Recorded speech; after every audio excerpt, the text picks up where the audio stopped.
పత్రికా సమావేశం అలాగే ప్రజలందరినీ కూడా చైతన్యం ఇచ్చి ఇందులో అందరినీ భాగస్వామ్యం అహోబిలం పార్వేట ఉత్సవంను కేంద్ర ప్రభుత్వం దృష్టికి ఇంటాక్స్ న్యూఢిల్లీ ద్వారా ఫౌండేషన్ ద్వారా తీసుకెళ్ళి న్యూఢిల్లీ సంస్థ మా యొక్క మెయిన్ బ్రాంచ్ అక్కడ ఉంటుంది. వాళ్ళు దాన్ని గవర్నమెంట్ సబ్మిట్ చేశారు. ఇదే రిపోర్ట్ని రాష్ట్ర ప్రభుత్వానికి సబ్మిట్ చేయడం వల్ల ఇక్కడ పార్వేట ఉత్సవం గురించి గవర్నమెంట్ దృష్టికి వెళ్ళి దాన్ని గవర్నమెంట్ ఫెస్టివల్గా గుర్తించడం జరిగింది పార్వేట ఉత్సవం. అలాగే తెలంగాణ గవర్నమెంట్ కూడా రాయడం వల్ల అక్కడ ప్రభుత్వం కూడా రుద్రవరంకు ఉన్న అనుబంధంతో ప్రతాపరుద్రుడు కాకతీయ రాజులైనటువంటి వరంగల్ నుంచి వచ్చినటువంటి వారికి ఉన్న అనుబంధంతో వాళ్ళు కూడా పట్టు వస్త్రాలు సమర్పించి ఈ మధ్యకాలంలో ఇక్కడికి వాళ్ళు కూడా ఎవ్రీ ఇయర్ రావడానికి ఒక ప్రొసీడింగ్స్ కూడా ఇవ్వడం జరిగింది. అంటే ఇంతవరకు ఉన్న పార్వేట ఉత్సవాన్ని ఇంటాక్ట్ చేసిన కృషి వలన ఈ రిపోర్ట్స్ వలన ప్రభుత్వాల దృష్టికి కూడా వెళ్ళి ఇది అందరి దృష్టికి వెళ్ళింది.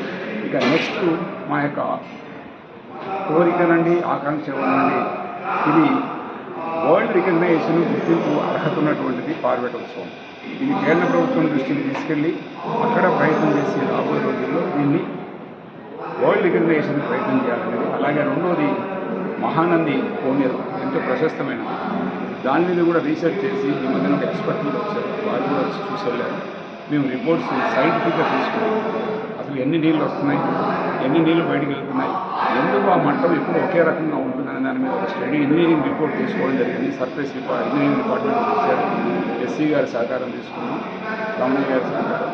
వారు ఇచ్చిన రిపోర్ట్ బేస్ చేసి ఆ తర్వాత ఈ వాటర్ని ఎందుకు ఇంత స్వచ్ఛంగా ఉన్నాయి, వీటిలో ఏముంది అనే దాని మీద కూడా రీసెర్చ్ చేసి దాన్ని కూడా ల్యాబొరేటరీకి పంపించి రిపోర్ట్స్ చెప్పడం జరిగింది. ఎంత స్వచ్ఛంగా ఉన్నాయంటే మనం ఇంట్లో ట్రీట్ చేసుకుని తాగే నీళ్ళు కూడా 7 pH ఉండకపోవచ్చు, 7.5 8 లేదంటే 6.5 ఉండొచ్చేమో. కానీ మహానంది నీళ్ళలో భగవంతుడు ట్రీట్ చేసి గంగా నీళ్ళు వదిలితే 7.1 pH వాల్యూ, అంత స్వచ్ఛమైన నీళ్ళు ఉన్నాయి ఇక్కడ. కాబట్టి దీన్ని కూడా న్యాచురల్ హెరిటేజ్ కింద రిపోర్ట్ రాస్తున్నాం గవర్నమెంట్కి. రాబోయే రోజుల్లో దీనికి కూడా ప్రభుత్వం దృష్టికి తీసుకెళ్ళి గవర్నమెంట్ రికార్డులోకి ఎక్కాలి, కేంద్ర ప్రభుత్వం దృష్టికి తీసుకెళ్ళి వీటికన్నీ గుర్తింపు రావాలి. అలాగే మన చుట్టుపక్కల ఎంతో సంపద, పురావస్తు సంపద, కళలు, మన సంస్కృతి ఇలాంటి ఎన్నో ఉన్నాయి. వీటన్నిటినీ కూడా రాబోయే రోజుల్లో డాక్యుమెంటేషన్ చేసి ఎక్కువ మంది దృష్టికి తీసుకెళ్లాలనే ప్రయత్నాన్ని మీరు అందరూ కూడా ఆశీర్వదించాలని, కొత్తగా ఇంటాచ్లో సభ్యులు అందరూ చేరాలని తీసుకుంటారు.